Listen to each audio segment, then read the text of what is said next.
Talmud secara spesifik menetapkan bahwa orang non-Yahudi termasuk golongan binatang, bukan manusia, dan secara khusus menyatakan bahwa mereka bukan dari keturunan Nabi Adam alaihissalam.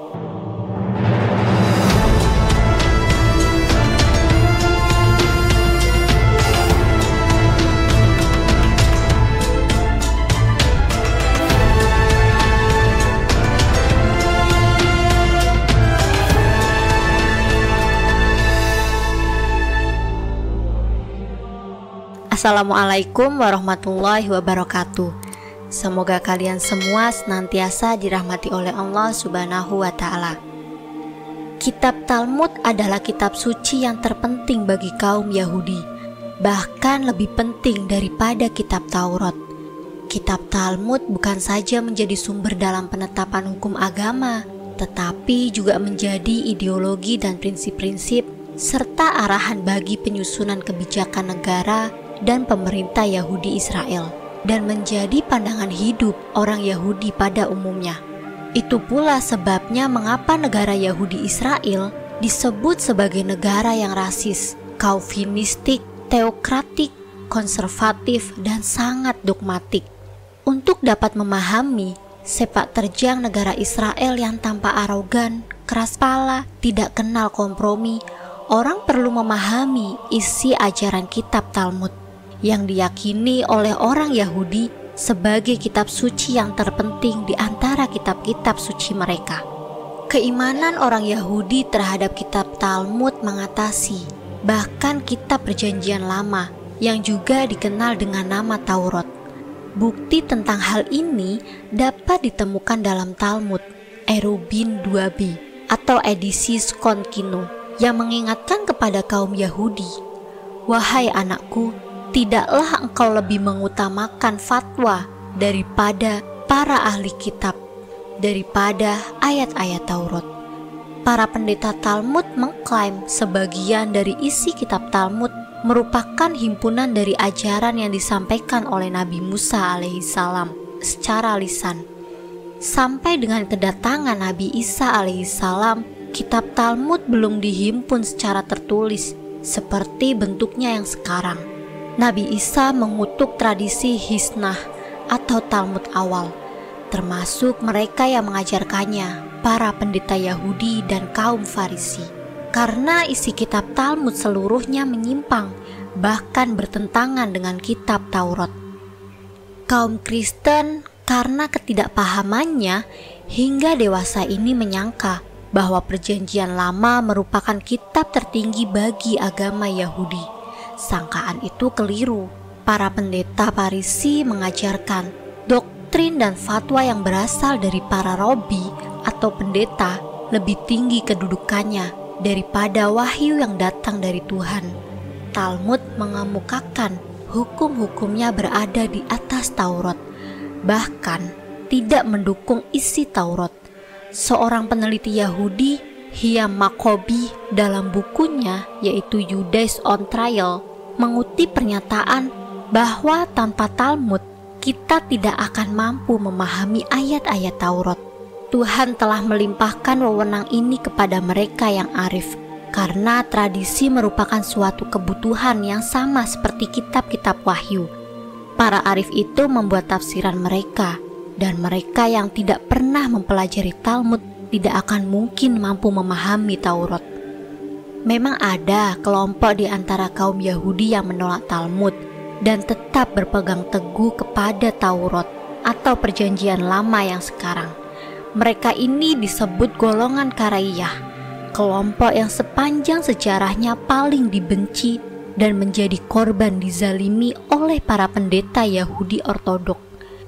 Kepada tradisi Misnah, para pendeta Yahudi menambah sebuah kitab lagi yang mereka sebut sebagai Gemarah atau kitab tafsir para pendeta. Tradisi Misnah yang kemudian dibukukan bersama dengan Gemarah disebut Talmud. Ada dua buah versi kitab Talmud, yaitu Talmud Yerusalem dan Talmud Babilonia. Talmud Babilonia dipandang sebagai kitab yang paling otoritatif. Beberapa kutipan yang diangkat dari kitab Talmud dalam uraian berikut ini merupakan dokumen asli yang tidak terbantahkan, dengan harapan dapat memberikan pencerahan kepada segenap umat manusia, termasuk kaum Yahudi, tentang kesesatan dan rasisme dari ajaran Talmud yang penuh dengan kebencian, yang menjadi kitab suci baik bagi kaum Yahudi Ortodok maupun Hasidia di seluruh dunia. Pelaksanaan ajaran Talmud tentang keunggulan kaum Yahudi yang didasarkan pada ajaran kebencian itu telah menyebabkan penderitaan terhadap orang lain sepanjang sejarah umat manusia sampai saat ini, khususnya di tanah Palestina. Ajaran itu telah dijadikan dalih untuk membenarkan pembantaian secara massal penduduk sipil Arab Palestina. Kitab Talmud menetapkan bahwa semua orang yang bukan Yahudi disebut goyim, sama dengan binatang. Derajat mereka di bawah derajat manusia. Ras Yahudi adalah umat pilihan, satu-satunya ras yang mengklaim diri sebagai keturunan langsung dari Nabi Adam alaihissalam. Beberapa contoh isi ajaran Talmud. Yang pertama, Erubin 2b. Berisi barang siapa yang tidak taat kepada para robi mereka akan dihukum dengan cara dijerang di dalam kotoran manusia yang mendidih di neraka. Sedangkan di Mutkatan 17a menyebutkan bila mana seorang Yahudi tergoda untuk melakukan suatu kejahatan, maka hendaklah ia pergi ke suatu kota di mana ia tidak dikenal orang dan lakukanlah kejahatan itu di sana. Sementara menganiaya seseorang, Yahudi sama dengan menghujat Tuhan. Dalam Sanhedrin 58b disebutkan jika seorang kafir menganiaya seorang Yahudi, maka orang kafir itu harus dibunuh. Dibenarkan menipu orang yang bukan Yahudi. Dalam Sanhedrin 57a bahwa seorang Yahudi tidak wajib membayar upah kepada orang kafir yang bekerja baginya. Orang Yahudi mempunyai kedudukan hukum yang lebih tinggi. Dalam Baba Kamah 30b bahwa jika lembu seorang Yahudi melukai lembu kepunyaan orang Kanan, tidak perlu ada ganti rugi. Tetapi jika lembu orang Kanan sampai melukai lembu kepunyaan orang Yahudi, maka orang itu harus membayar ganti rugi sepenuh-penuhnya. Orang Yahudi boleh mencuri barang milik bukan Yahudi. Baba Mezia 20a menyebutkan jika seorang Yahudi menemukan barang hilang milik orang kafir, ia tidak wajib mengembalikan kepada pemiliknya. Ayat ini ditegaskan kembali di dalam Baba Kamas 113b. Dalam Sanhedrin 57a bahwa Tuhan tidak akan mengampuni seorang Yahudi yang mengawinkan anak perempuannya kepada seorang tua, atau memungut menantu bagi anak lakinya yang masih bayi, atau mengembalikan barang hilang milik orang Cutea atau kafir. Orang Yahudi boleh merampok atau membunuh orang non-Yahudi. Sanhedrin 57a menyebutkan jika seorang Yahudi membunuh seorang Cutea atau kafir, tidak ada hukuman mati. Apa yang sudah dicuri oleh seorang Yahudi boleh dimilikannya.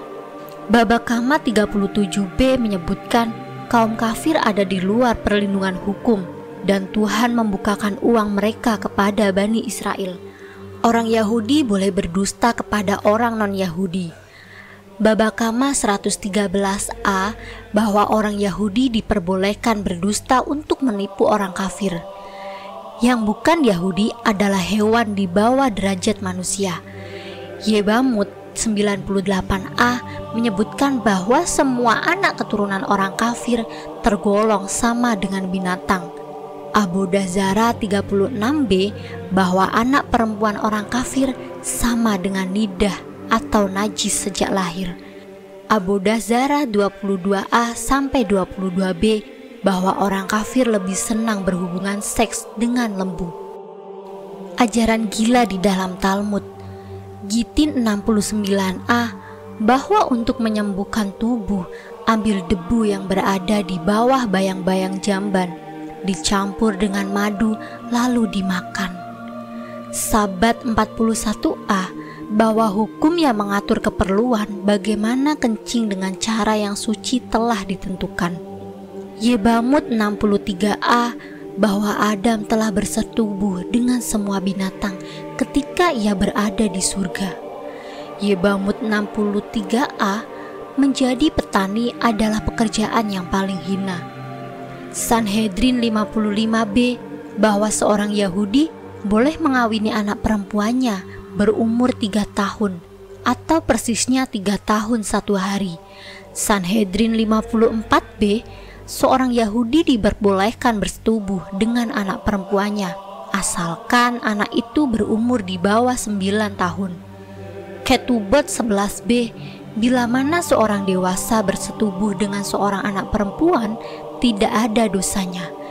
Yebamut 59b bahwa seorang perempuan yang telah bersetubuh dengan seekor binatang diperbolehkan menikah dengan pendeta Yahudi. Seorang perempuan Yahudi yang telah bersetubuh dengan jin juga diperbolehkan kawin dengan seorang pendeta Yahudi. Abodazara 17a buktikan bila mana ada pelacur seorang pun di muka bumi ini yang belum pernah disetubuhi oleh pendeta Talmud Eleazar. Hagigah 27a nyatakan bahwa tidak akan ada seorang robi pun yang akan masuk neraka. Baba Mezia 59b seorang robi telah mendebat Tuhan dan mengalahkannya. Tuhan pun mengakui bahwa robi itu memenangkan debat tersebut. Gitin 70a para robi mengajarkan sekeluarnya seseorang dari jamban maka ia tidak boleh bersetubuh sampai menunggu waktu yang sama dengan menempuh perjalanan sejauh setengah mil. Konon, iblis yang ada di zaman itu masih menyertai selama waktu itu. Kalau ia melakukannya juga bersetubuh, maka anak keturunannya akan terkena penyakit ayan. Gitin 69b untuk menyembuhkan penyakit kelumpuhan, campur kotoran seekor anjing berbulu putih dan campur dengan balsem. Tetapi bila memungkinkan untuk menghindar dari penyakit itu, tidak perlu memakan kotoran anjing itu, karena hal itu akan membuat anggota tubuh menjadi lemas. Pesahim 11a sungguh terlarang bagi anjing, perempuan atau pohon kurma berdiri di antara 2 orang laki-laki, karena musibah khusus akan datang jika seorang perempuan sedang haid atau duduk-duduk di perempatan jalan. Menahud 43b sampai 44a bahwa seorang Yahudi diwajibkan membaca doa berikut ini. Setiap hari aku bersyukur ya Tuhanku, karena Engkau tidak menjadikanku seorang kafir, seorang perempuan atau seorang budak belian. Kisah-kisah Holocaust oleh Romawi. Di dalam Talmud ayat Gitin 57b ada dikisahkan tentang dibantainya 4 juta orang Yahudi oleh orang Romawi di kota Betar. Gitin 58a mengklaim bahwa 16 juta anak-anak Yahudi dibungkus ke dalam satu gulungan dan dibakar hidup-hidup oleh orang Romawi. Demografi tentang zaman kuno menyatakan orang Yahudi di seluruh dunia pada masa penjajahan oleh Romawi tidak sampai berjumlah 16 juta, bahkan 4 juta pun tidak ada. Pengakuan Talmud Abodazara 70a, seorang rabi ditanya, apakah anggur yang dicuri di Pumbedita boleh diminum atau anggur itu sudah dianggap najis karena pencurinya adalah orang-orang kafir. Seorang bukan Yahudi bila menyentuh guci anggur, maka anggur itu dianggap sudah najis.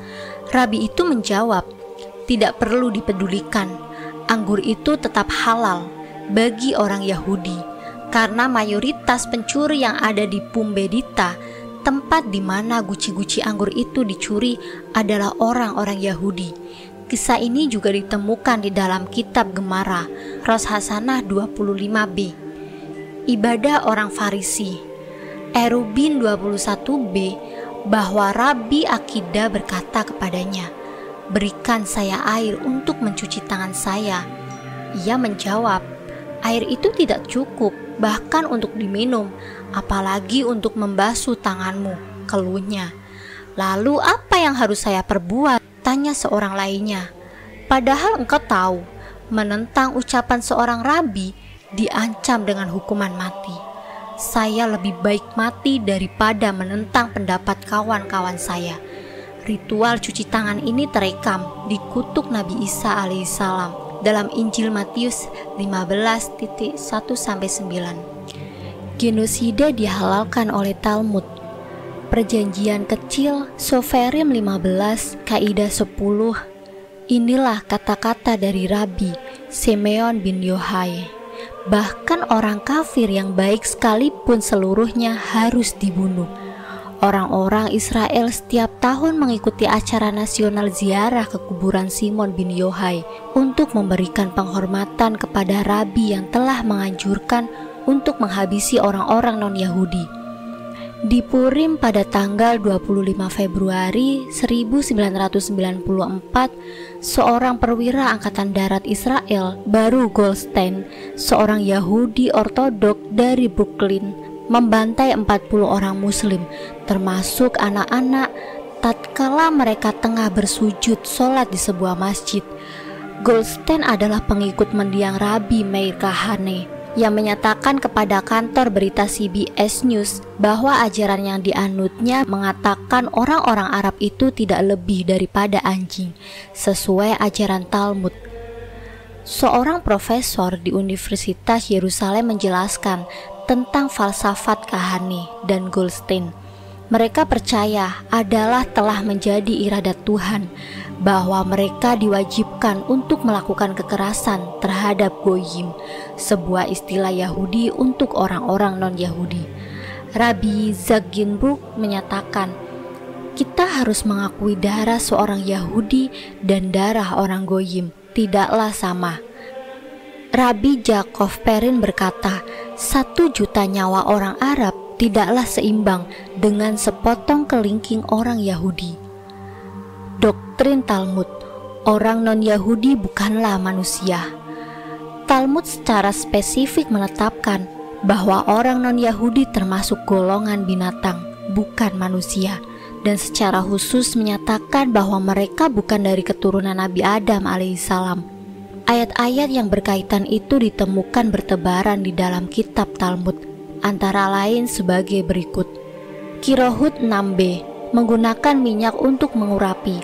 Rabi kita mengajarkan, barang siapa menyiramkan minyak pengurapan kepada ternak atau perahu, ia tidak melakukan dosa. Bila ia melakukannya kepada goyim atau orang mati, dia tidak melakukan dosa. Hukum yang berhubungan dengan ternak dan perahu adalah benar karena telah tertulis terhadap tubuh manusia. Ibrani atau Adam tidak boleh disiramkan karena ternak dan perahu bukan manusia. Juga dalam hubungan dengan yang meninggal, sepatutnya ia dikecualikan karena setelah meninggal ia menjadi bangkai dan bukan manusia lagi. Tetapi mengapa terhadap goyim juga dikecualikan? Apakah mereka tidak termasuk kategori manusia? Tidak, karena telah tertulis, wahai domba-dombaku, domba-domba di padang gembalaanku adalah manusia. Engkau disebut manusia, tetapi goyim tidak disebut sebagai manusia. Pada ayat-ayat terdahulu, para rabi membahas hukum Talmud yang melarang memberikan minyak suci bagi manusia. Dalam pembahasan itu, para rabi menjelaskan, bukanlah suatu dosa untuk membenamkan minyak suci itu kepada goyim, kaum non-Yahudi, seperti Muslim, Kristen, dan sebagainya. Karena goyim tidak termasuk golongan manusia, bukan keturunan Adam. Dalam Yebamut 61a telah diajarkan, begitulah Simeon bin Yohai menerangkan bahwa kuburan orang goyim tidak termasuk tempat yang suci untuk mendapatkan ohel atau memberikan sikap ruku terhadap kuburan, karena telah dikatakan, wahai domba-dombaku yang ada di padang gembalaanku, kalian adalah manusia. Kalian disebut manusia, tetapi kaum kafir itu tidak disebut manusia. Hukum Talmud menerangkan bahwa seorang Yahudi yang menyentuh bangkai manusia atau kuburan menyebabkan ia ternajisi. Tetapi hukum Talmud mengajarkan sebaliknya. Jika seorang Yahudi menyentuh kuburan orang Goyim, hal itu membuat ia tetap suci, karena orang Goyim tidak termasuk golongan manusia. Baba Mezia 114b, dia, Rabbah, berkata kepadanya, "Apakah engkau bukan pendeta? Mengapa engkau berdiri di atas kuburan?" Ia menjawab, "Apakah guru belum mempelajari hukum tentang kesucian? Karena telah diajarkan." Simeon bin Yohai berkata, "Kuburan kaum Goyim tidak ternajisi, karena telah tertulis, 'Wahai gembalaanku, gembalaan di padang rumputku adalah manusia.'" Dan ia berdiri di atas kuburan kaum Goyim. Mengingat pembuktian berdasarkan nas Taurat disebut sampai berulang kali pada ketiga ayat-ayat Talmud di atas. Padahal dalam kenyataannya Taurat tidak pernah menyebutkan bahwa hanya orang Yahudi saja yang termasuk golongan manusia. Para hakom Talmud sangat menekankan kekonyolan ajaran mereka tentang kaum Goyim. Hal itu merupakan bukti bahwa mereka sebenarnya adalah rasis dan ideologi anti kaum non-Yahudi yang dalam kebuntuan nalarnya telah mendistorsikan ayat-ayat Taurat dalam rangka membenarkan kesesatan mereka sendiri.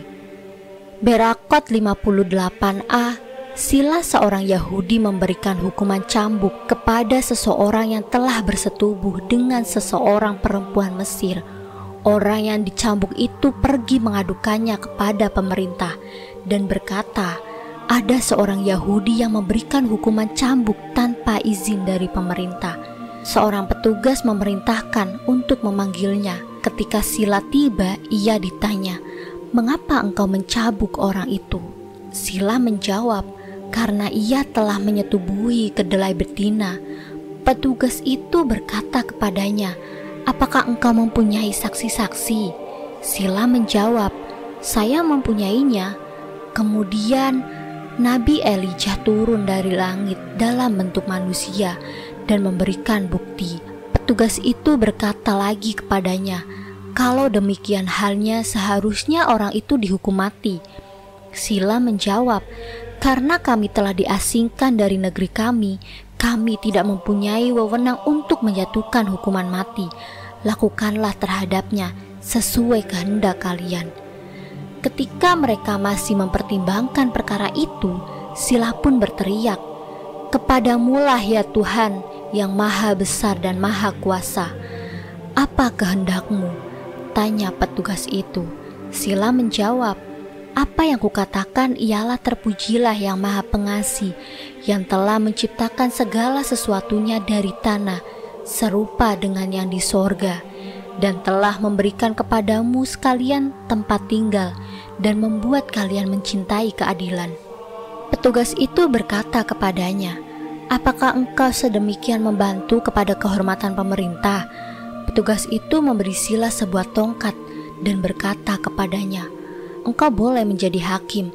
Tatkala petugas atau orang Goyim itu telah pergi, orang-orang yang ada di sana berkata kepadanya, "Apakah yang maha pengasih membuat mukjizat bagi kaum pendusta?" Sila pun menjawab, "Mereka, orang Goyim, disebut keledai, karena telah tertulis, daging mereka adalah daging keledai." Sila memperhatikan orang-orang itu akan memberitahukan petugas-petugas itu bahwa Sila telah menyebut mereka sebagai keledai. Maka ia berkata, "Orang itu adalah penuntut hukum, dan Taurat telah mengatakan, jika seseorang datang untuk membunuhmu, bangkitlah segera dan bunuh dia lebih dahulu." Begitulah tongkat yang diberikan kepadanya itu dipukulkannya kepada terdakwa dan membunuhnya. Kemudian ia berkata, "Karena sebuah mukjizat telah terjadi melalui ayat ini, maka aku melaksanakannya." Bagian ini terpaksa diutarakan agak panjang, tetapi agaknya terpaksa dikutip seluruhnya untuk memperlihatkan bagaimana kezaliman kaum Yahudi. sebagai tambahan bahwa Nabi Elijah sampai perlu turun dari sorga ke bumi untuk menipu mahkamah kaum Goyim. Di sini Talmud mengajarkan bahwa kaum Goyim pada dasarnya adalah binatang, sehingga karena itu Rabi Sila dan Nabi Elijah sama sekali tidaklah dapat disebut telah berdusta atau telah membuat dosa. Cerita ini menjelaskan bahwa sekiranya seseorang, termasuk orang-orang Yahudi, mengungkapkan ajaran Talmud, pandangan tentang kaum Goyim sama dengan keledai, maka ia akan menerima hukuman mati, karena mengungkapkan hal itu akan membuat kaum Goyim murka dan akan menindas agama Yahudi. Kutipan Talmud dari kitab Ezekiel ini merupakan nas bukti sangat penting, karena ayat itu menyatakan bahwa kaum Goyim termasuk golongan binatang atau keledai. Ayat dari kitab Ezekiel pada kitab Perjanjian Lama telah diubah dengan hanya mengatakan bahwa orang Mesir memiliki kemaluan yang besar, itu sama dengan sindiran dengan keledai. Hal ini tidak membuktikan atau menegaskan secara eksplisit bahwa orang Mesir yang dirujuk oleh Taurat sama dengan binatang. Dalam hal ini Talmud memalsukan Taurat dengan cara mendistorsikan tafsir beberapa ayat Talmud yang lain yang mengaitkannya dengan kitab Ezekiel yang memperlihatkan watak rasis orang Yahudi ditemukan dalam Arakin 19b, Birakot 25b, Nidah 45a, Sabat 150a, dan Yebamut 98a. Lagi pula nas asli Sanhedrin 37a hanya mengaitkannya dengan persetujuan Tuhan untuk menyelamatkan kaum Yahudi saja. Moses Maimonides membenarkan pembantaian begawan yang sangat dihormati, yaitu Moses Maimonides, mengajarkan tanpa tedeng aling-aling bahwa kaum Kristen wajib dihabisi. Tokoh yang memberikan fatwa seperti itu memiliki kedudukan tertinggi dalam hierarki agama Yahudi. Moses Maimonides dipandang sebagai penyusun hukum dan filosof terbesar sepanjang sejarah Yahudi. Ia seringkali dengan penuh hormat disebut dengan nama Rambam dan disapa dengan panggilan Rabenu Mose bin Maimun, yang artinya Rabi kami Musa anak Maimun. Inilah yang diajarkan oleh Maimonides tentang boleh tidaknya menyelamatkan nyawa kaum Goyim, atau bahkan orang Yahudi sekalipun yang berani menolak inspirasi ilahiyah di dalam kitab Talmud. Sesungguhnya bila kita melihat seorang kafir atau Goyim sedang terhanyut dan tenggelam di sungai, kita tidak boleh menolongnya. Kalau kita melihat nyawanya sedang terancam, kita tidak boleh menyelamatkannya. Naskah dalam bahasa Ibrani edisi Veldeim 1981 tentang Mishnah Torah menyebutkan hal yang sama seperti itu. Dengan peringatan dari Maimonides itu, telah diwajibkan bagi kaum Yahudi untuk tidak boleh menyelamatkan nyawa atau memberikan pertolongan kepada seorang Goyim. Ia sebenarnya menyatakan sikap kaum Yahudi yang sebenarnya yang dibebankan oleh Talmud terhadap kaum non-Yahudi. Hal itu merupakan mitzvah atau kewajiban agama untuk menghabisi para pengkhianat kaum Yahudi, para minim dan apikorsim, dan membuat mereka jatuh ke dalam lubang kehancuran, karena mereka telah menyebabkan penderitaan kepada kaum Yahudi dan menipu manusia untuk menjauh dari Tuhan, sebagaimana yang dilakukan oleh Isa dari Nazaret, Baitos dan murid-muridnya.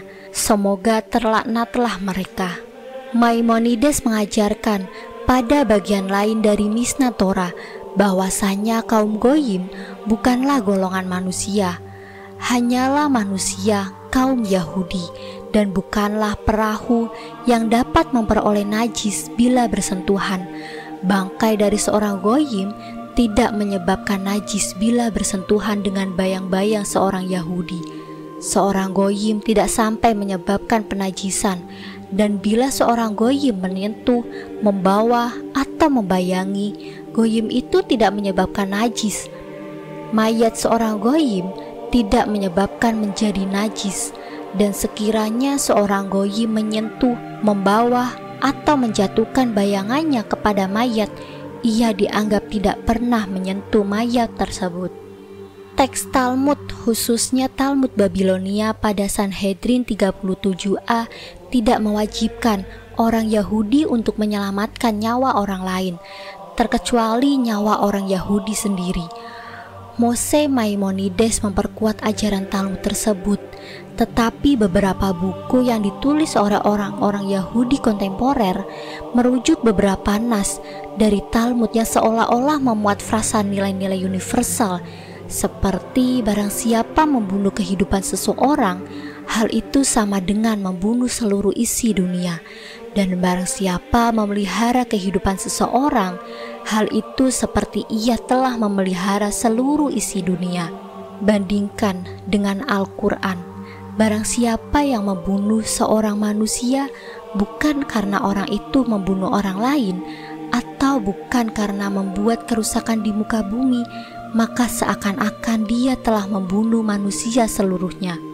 Namun Hesronot Has mengakui ayat-ayat di atas bukan kata-kata yang otentik dari Talmud yang asli. Dengan kata lain, ayat-ayat bernada universal tersebut bukanlah nas otentik dari Talmud. Jadi sekedar sebagai contoh versi universal yang oleh Steven Spielberg dituangkan ke dalam filmnya yang terkenal itu dan dikaitkan seolah-olah bersumber dari Talmud pada judul maupun iklan filmnya adalah penipuan dan merupakan propaganda yang dimaksudkan untuk memberikan polesan kemanusiaan kepada Talmud, yang pada hakikatnya adalah kitab yang penuh berisi semangat rasisme. Dalam nas Talmud yang asli tertulis pada ayat yang sama, barang siapa memelihara bahkan satu nyawa orang Israel, maka ia seperti memelihara seluruh isi dunia, sama seperti ayat-ayat yang lain. Talmud yang asli hanya membicarakan perihal menyelamatkan orang-orang Yahudi. Sanggahan para rabi ortodok bahwa tidak ada bukti dokumentasi otentik tentang rasisme dan semangat kebencian di dalam Talmud adalah bohong besar, karena di dalam Baba Kama 113a menyatakan bahwa orang Yahudi boleh berbohong untuk menipu kaum Goyim.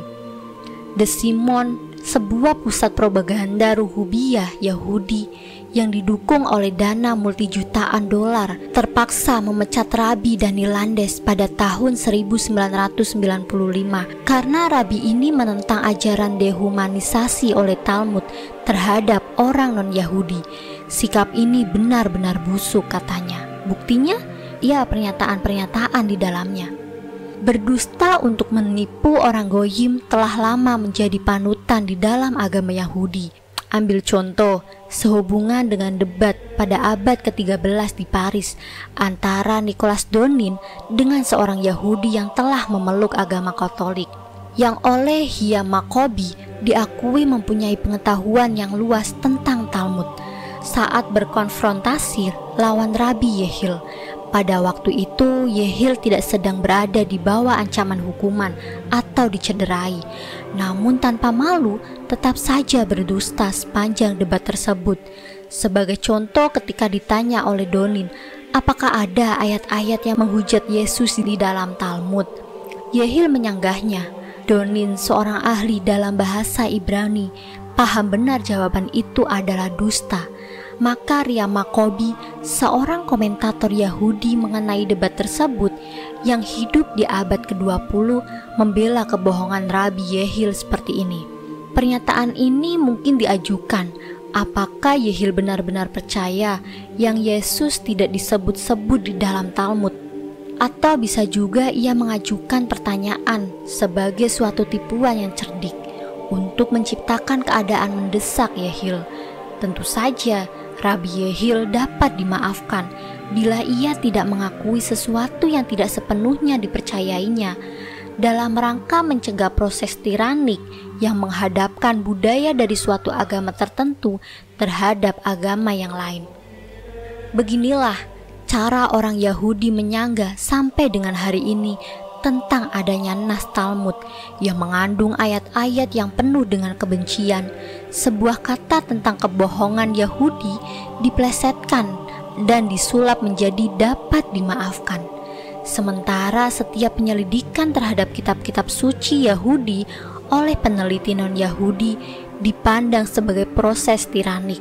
Sementara itu serangan kaum Yahudi terhadap kitab-kitab Injil, Perjanjian Baru, dan Al-Quran tidak pernah dianggap sebagai proses tiranik. Hanya kritik kaum non-Yahudi yang dianggap tiranik. Sedangkan cara mempertahankan diri bagi orang Yahudi adalah berdusta. Emang tidak semua orang Yahudi bersikap seperti tersebut.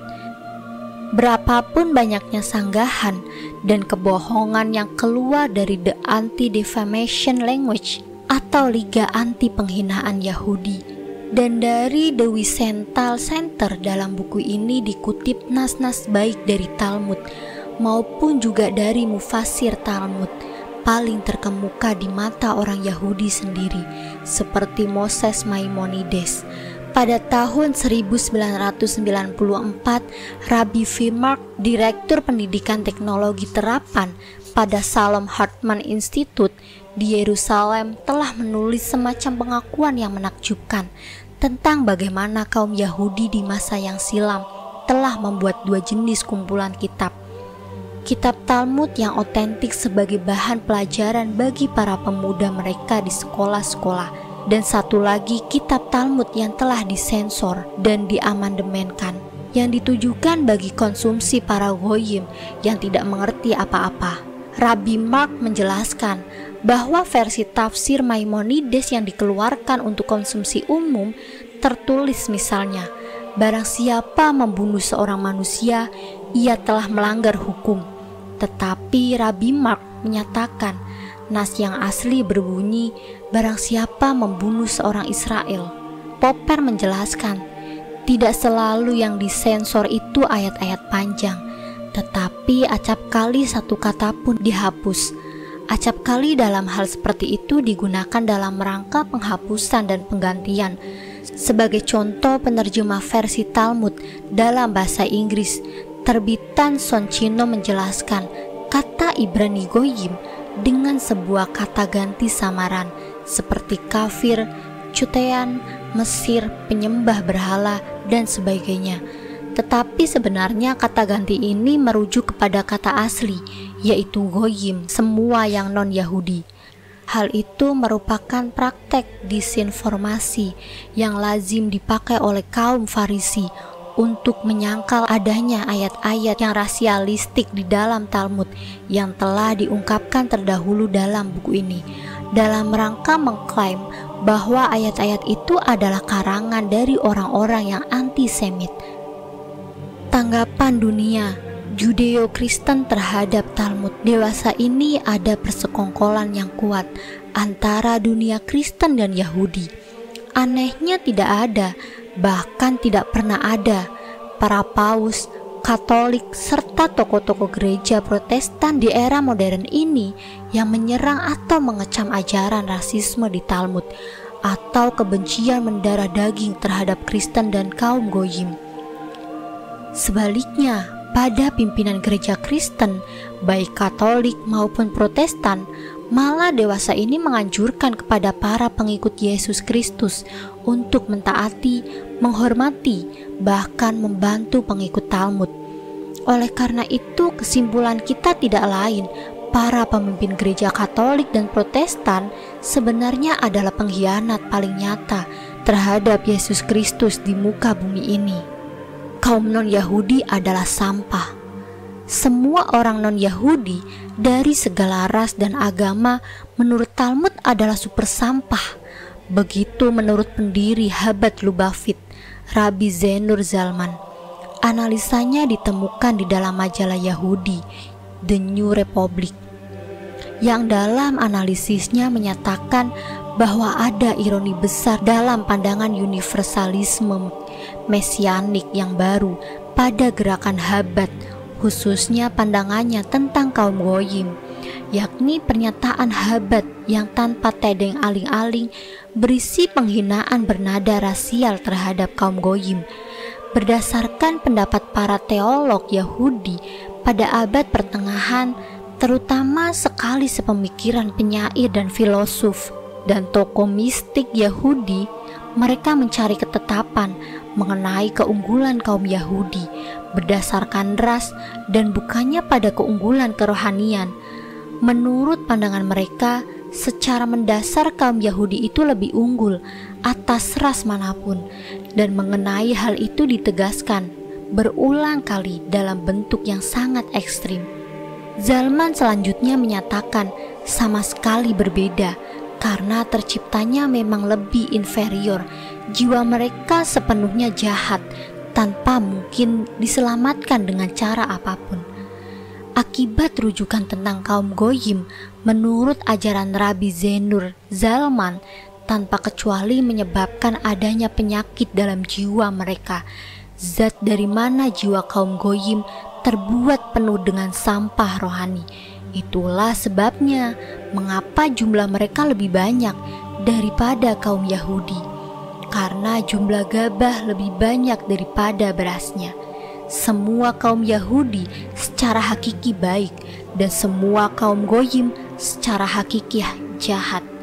Karakterisasi kaum Goyim yang dinyatakan secara hakiki jahat dan dari segi kerohanian maupun biologis lebih inferior dari kaum Yahudi belum pernah diralat dalam ajaran Habad masa kini. Syariat Yahudi menuntut bahwa kaum Kristen wajib dihukum mati.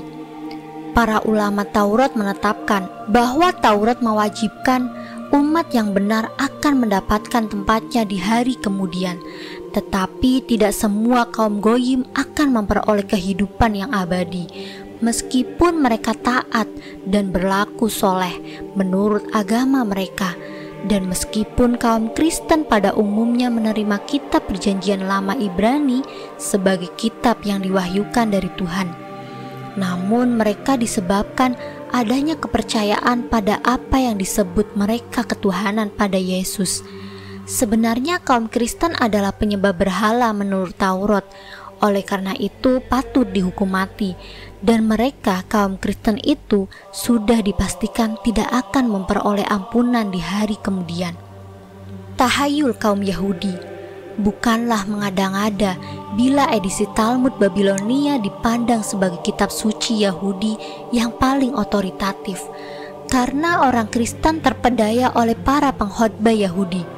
Maka para paus kian hari kian percaya dan meminta fatwa kepada Rabi Yahudi sebagai narasumber yang sahih untuk mendapatkan keterangan bila berkaitan dengan kitab perjanjian lama yang tanpa mereka sadari berkonsultasi dengan para okultis atau juru ramal.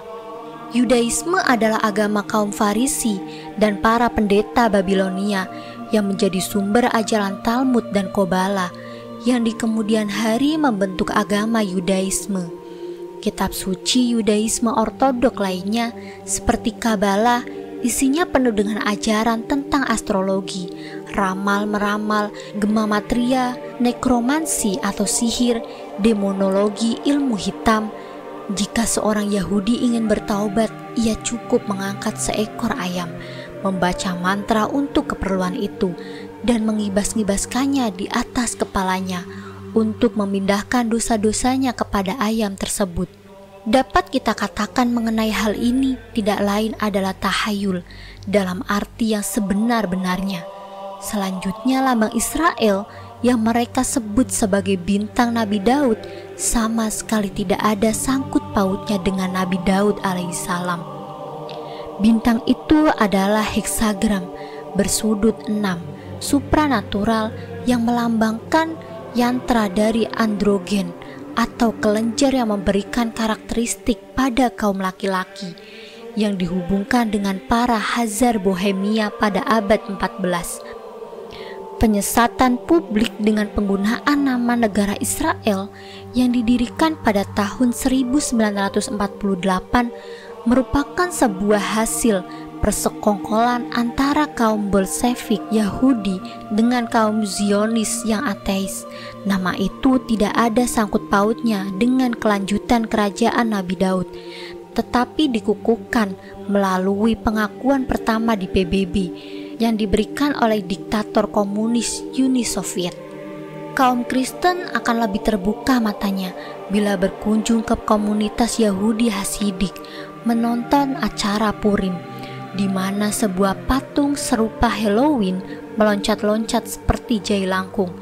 Meskipun upacara Purim itu merujuk kepada kitab Ester yang disebutkan sebagai nas dasarnya, dalam prakteknya upacara Purim tidak lain adalah sebuah tradisi kaum kafir Bahan. Para rabi ortodok menggunakan kutukan, mantra, image, dan sebagainya yang mereka anggap lebih besar kuasanya dari kuasa Tuhan. Kesesatan itu mereka ambil dari ajaran Sefer Yesriyah, sebuah buku tentang ilmu sihir kaum Kobalis. Kaum non-Yahudi dapat menyaksikan ulangan perilaku paganisme Babilonia kuno setiap kali mereka mengamati ritual para rabi. Setiap kali mereka mengamati ritual para rabi agama Yudaisme, dengan mengetahui ajaran Talmud yang menjadi dasar konstitusi prinsip dan arahan kebijakan negara dan pemerintah Israel, mudah dipahami mengapa negara Israel sangat arogan dengan kebuasan yang melebihi Nazi Jerman.